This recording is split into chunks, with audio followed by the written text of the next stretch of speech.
E se nós unirmos todos eles e criarmos uma teoria que ligue todos os pontos, que talvez seja de fato a teoria definitiva de One Piece? Na verdade, eu refiz esse vídeo que eu havia feito há muito tempo atrás, devido ao vídeo ter sido tirado do ar. Misteriosamente, o vídeo não continha nenhum material protegido, mesmo assim, recebeu um strike pela produtora do mangá de One Piece. Nesse ponto, você pode até acreditar que isso foi uma teoria da conspiração ou só uma grande coincidência. De todas as formas, o que você vai ver agora é um conteúdo que foi apagado do YouTube. Salve fanáticos em One Piece, eu sou o Joel e se você não é inscrito, se inscreva no canal. Porque o ponto mais importante é relembrar sobre aquelas pessoas que estiveram mais próximas do século perdido, aquelas pessoas que foram destruídas completamente por portar segredos que amedrontavam o governo mundial. O povo de Ohara sabia segredos muito interessantes. E as poucas imagens que nós temos de Ohara, nós vemos um globo representando o mundo. Nesse globo, nós temos vários planetas ou luas orbitando ali à volta, mostrando que esse sistema solar é muito mais complexo do que imaginávamos. E entre essas luas, temos várias referências à história de Kappa, por exemplo. Se você não sabe o que é a história de Kappa, é uma história que é contada só no mangá, mas é totalmente canônica.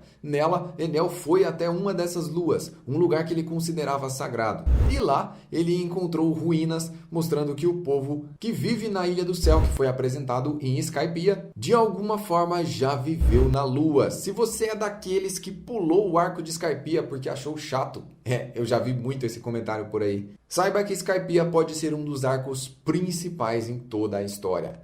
Birkians, Shandias e Skypians, 3 raças que geralmente são selvagens ou têm asas, são muito fáceis de identificar entre todos os personagens. E segundo o que dá para interpretar nas ruínas que Enel encontrou, esse povo morava na Lua. E nós entendemos isso porque eles deixaram lá ruínas, tinha uma cidade abandonada. Nessa cidade, os moradores estavam em cima de um grande chapéu de palha enquanto choravam em uma espécie de despedida. O chapéu de palha, novamente aqui, parece que simboliza a união, o laço entre as pessoas. Mas é esse chapéu de palha que é o importante. O chapéu de palha de um jovem descendo da lua. Essa despedida provavelmente é dele para as outras pessoas. E não dá para ver se ele é de alguma dessas 3 raças. O importante aqui é pensarmos que existem 3 grandes poderes: Poseidon, Neptune e Uranus. Essas 3 potências fizeram toda a diferença no século perdido e são mencionadas algumas vezes durante a obra. Nós já sabemos que a pequena sereia Shirahoshi é uma dessas potências, que ela tem um poder capaz de destruir tudo. E as outras 2 ainda estão nas sombras para serem encontradas. Acontece que Enel pode ter encontrado uma dessas. E essa pode ser uma poderosa arma que existe fora do planeta, que só pode ser ativada com uma determinada chave. E essa chave nós vamos encontrar no planeta de One Piece. Vamos voltar rapidamente na cena de Insama. Ele olha para os cartazes e aquele foi um dos momentos mais misteriosos de One Piece até agora. O importante é que Insama tem um cofre congelado.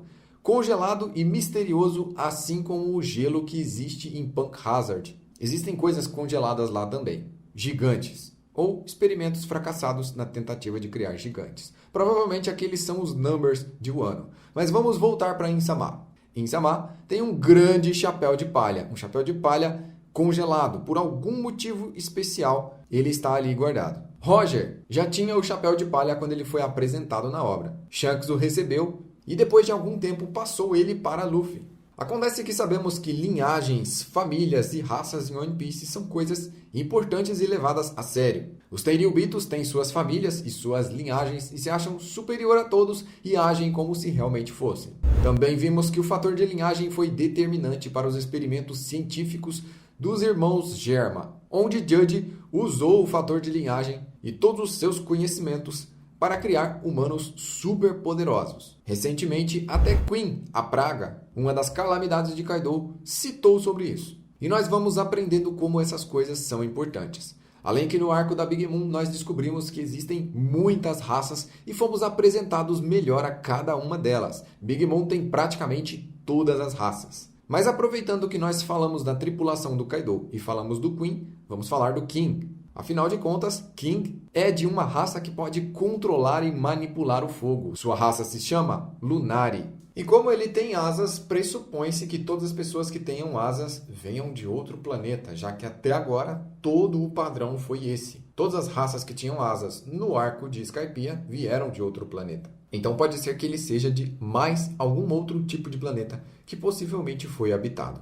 Eu levantei até agora todos esses pontos para que nós chegássemos realmente no centro da teoria agora. O nome de Luffy, a assinatura de Luffy, a família que ele vem é a família Monkey. E nós sabemos que provavelmente existe algo na Lua que pode ser ativado. Então vamos pensar, Garp está na marinha, ele é um Monkey. Dragon é o homem mais procurado do mundo por algum motivo. Além de ser o líder dos revolucionários, ele também é um Monkey. E Luffy herdou o chapéu de palha, algo que está muito bem reverenciado tanto pelo líder do mundo, Insama, com seu próprio chapéu de palha, quanto na lua onde Enel pousou, nos registros do povo que talvez veio na época ou até antes do século perdido, mostrando que o chapéu de palha sempre foi um icônico ponto de referência em toda a história. E agora, vamos à análise mais detalhada. Monkey pode ser traduzido não só como um animal símil primata, e sim como chave da lua. Sim,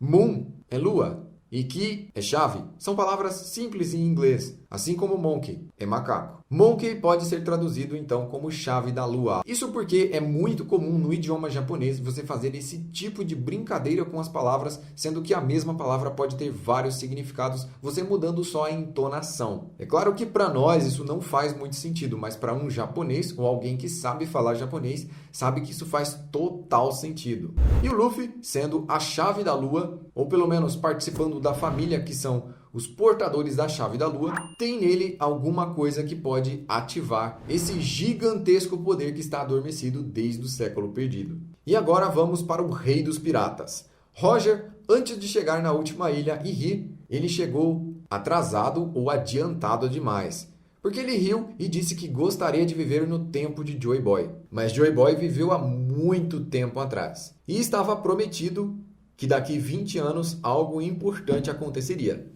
Nós já sabemos que um dos fatos importantes é o nascimento da Shirahoshi, mas que também algo importante aconteceria em 20 anos. O período que estamos praticamente chegando em One Piece, já que o Luffy tem 19 anos, estamos quase chegando na época da promessa. E no arco de Wano, fomos muito confrontados com a história do amanhecer. As pessoas estão buscando o amanhecer já faz muito tempo. E parece que isso aconteceu no passado de alguma forma. Logo, podemos excluir centenas de coisas, já que parece que o amanhecer acontece de tempos em tempos. A ideia aqui é unir uma coisa que acontece de tempos em tempos com o amanhecer e os planetas. Como essas coisas podem se interligar para fazer algum sentido. E isso é um alinhamento interplanetário, mais conhecido como eclipse. Provavelmente, de tempos em tempos, os planetas de One Piece passam por um alinhamento, assim como o nosso sistema solar também passa. Nesse momento, acontece um grande eclipse. E esse eclipse seria o anoitecer. Um poder que pode ser ativado pelos Monkey, as chaves da lua, que pode manipular e fazer com que as pessoas se esqueçam, mudando as suas memórias e criando novas ideias em suas mentes. E assim, o século perdido foi completamente apagado da Terra, criando uma idade das trevas. A primeira pessoa que dominou isso, com certeza modificou a memória do povo. Sem dúvidas, mesmo ainda sendo teoria, a memória do povo de One Piece foi apagada em algum determinado momento. Não se apaga um século, principalmente da mente de pessoas estudiosas, como eram o povo de Ohara, do dia para a noite. A memória das pessoas foi perdida. Existe um sino na ilha no céu. Existe o Calm Beach com monstros extremamente agressivos. Existe a Headline que parece que foi construída por mãos humanas. Existe a ponte Tequila Wolf que parece que nem mesmo o governo mundial sabe para que ela foi construída. Existe Zunisha vagando por aí sem saber para onde vai. Se você liga todos esses pontos, parece que a memória das pessoas foi apagada. E se ela foi apagada durante esse momento do eclipse, os poneglyphs dizem que o amanhecer vai chegar. E o amanhecer seria o pós-eclipse, quando o Sol finalmente é descoberto. E acontece um amanhecer, acaba esse alinhamento interplanetário. E assim, as pessoas que estavam com a memória apagada podem finalmente se lembrar. É óbvio que não tem praticamente ninguém do século perdido ainda que está vivo. E trazer memórias nas pessoas que não estão vivas não adiantaria nada, correto? Bom, acontece que Zunisha é um animal que está vivo desde antes do século perdido. E se ele cometeu um crime e perdeu suas memórias, provavelmente ele continua vagando por aí, sem saber exatamente o que ele fez ou quando sua pena vai terminar. E os Minks, que estão nele desde então, são susceptíveis aos poderes da Lua. Exatamente eles podem se transformar em Sulongs ao olhar para a Lua. O século perdido foi perdido de alguma forma. E se o Luffy, com a sua chave da Lua e o seu chapéu de palha, for a grande chave para resolver isso? Na verdade, a busca de todos os Mugiwara se resolveria de uma forma muito simples. E essa forma seria ativar um poder forte o suficiente para derrubar todas as limitações e barreiras que existem nesse mundo. E aqui, essa teoria se encontra com uma teoria mais antiga e excelente de One Piece, que é a destruição da Headline. Com a Headline destruída, caso você não saiba, o sonho da maioria dos Mugioras vai se concretizar, sendo possível a Nami desenhar todos os mapas do mundo, navegando por todos os oceanos de forma simples, todos os oceanos se unindo, formando assim em um determinado ponto o All Blue do Sanji, fazendo com que Luffy seja o homem mais livre do mundo, podendo navegar livremente sem o obstáculo da Headline, fazendo com que Brook encontre com Alabum e várias outras referências. Você pode buscar um vídeo sobre isso, a teoria da destruição da Headline. Existe muito conteúdo bom no YouTube sobre isso. E quando isso acontecer, de alguma forma, Luffy vai sendo jogado cada vez mais para frente como a pessoa principal para ativar o que seja isso. Se realmente depende do eclipse total de todos os planetas para que o Luffy faça alguma coisa e que alguma coisa mude, para que o mundo volte a ser como era com o amanhecer, provavelmente, durante esse período de trevas, o maior inimigo apareça. O inimigo que vai ficar extremamente poderoso com as trevas do eclipse, o Barba Negra, já que a sua fruta da escuridão provavelmente vai ganhar um upgrade gigantesco de poderes quando todo o mundo estiver encoberto na escuridão do eclipse. E assim, eles vão ter que derrotar Barba Negra durante o eclipse, de alguma forma derrubar o governo mundial e a organização que existe hoje, desmascarar completamente os Tenryubitos expondo a verdade do que realmente aconteceu, derrubar o Gorosei e principalmente Insama e seu chapéu de palha escondido. Se aquele chapéu de palha que ele tem congelado realmente for alguma chave para alguma coisa, faz todo o sentido ele estar guardado em um lugar tão protegido e ainda por cima congelado. E assim o pós-eclipse seria o tão prometido amanhecer que é falado há muito tempo na série. Eu quero saber de você se essa teoria faz sentido ou não aí nos comentários. Deixa um complemento ou deixa a sua teoria. Vamos debater sobre isso. Eu sou o Joel, eu vou ficando por aqui. Compartilhe esse vídeo e até a próxima.